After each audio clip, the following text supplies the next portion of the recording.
We all need inspiration to become better versions of ourselves. My name is Douglas Bedford, and thank you for watching this channel today. So, what inspires you?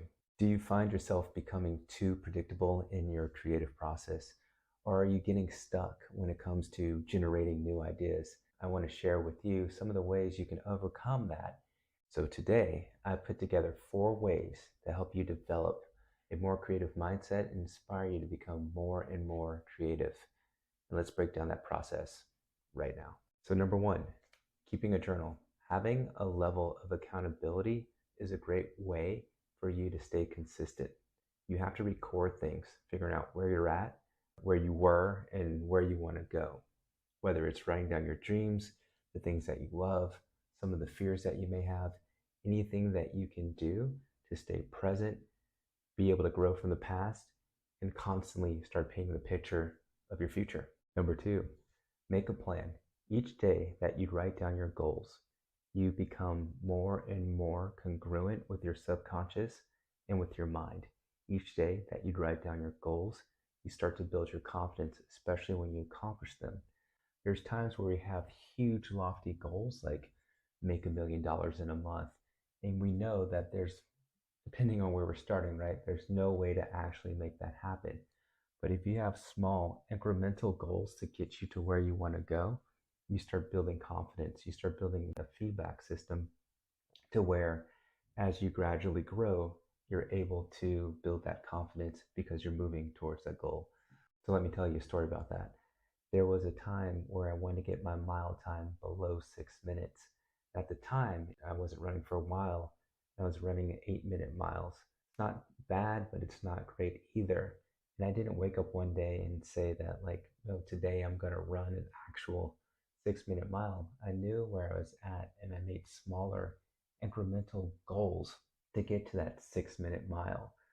One day it would be, well, I need to focus on stretching because my hamstrings were tight.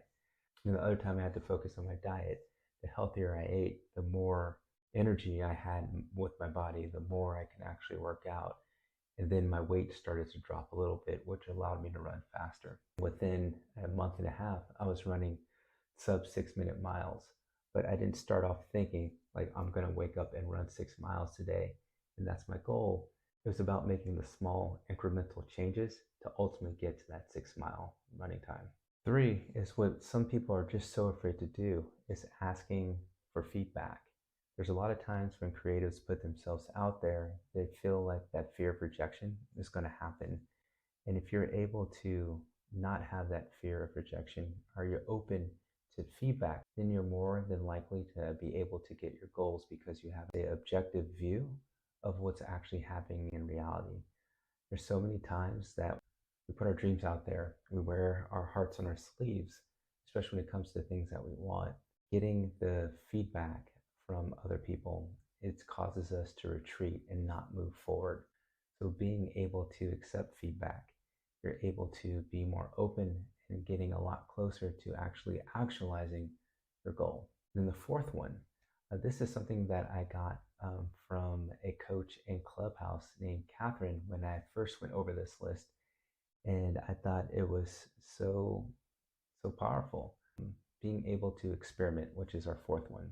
If you're able to experiment, well, actually, let me have her give her point of view of it, and then I'll give my point of view. If we can look at things, especially in the beginning parts, as an experiment, as an experimentation that takes the judgment off of ourselves and takes a bit of the worry about it because we're just experimenting, right, with the words we use or the message that we have, even the art we create.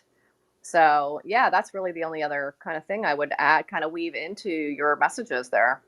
But So you got to hear what Kathryn had to say, and let me just build on top of that. So when you experiment, you're able to really sit in that energy of creativity and allow what can happen to happen without giving in to any doubt, hesitation in your creativity, and you're able to just be.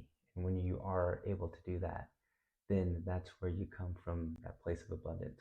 So to go over the list one more time before we close out this video. So to go over that list one more time: number 1, journal. Number 2, make a plan or make a list. Number 3, be open to feedback. And number 4, experiment.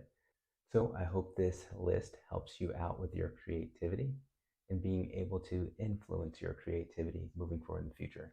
I hope this list helps you connect and influence your creativity. If you want to hear that full conversation that I had with Kathryn in Clubhouse, check the descriptions below. And if you want to learn a little bit more about my coaching, feel free to go to the description below and learn more about me. Please like, subscribe, and follow, and check out all the resources in the description below. Until next time.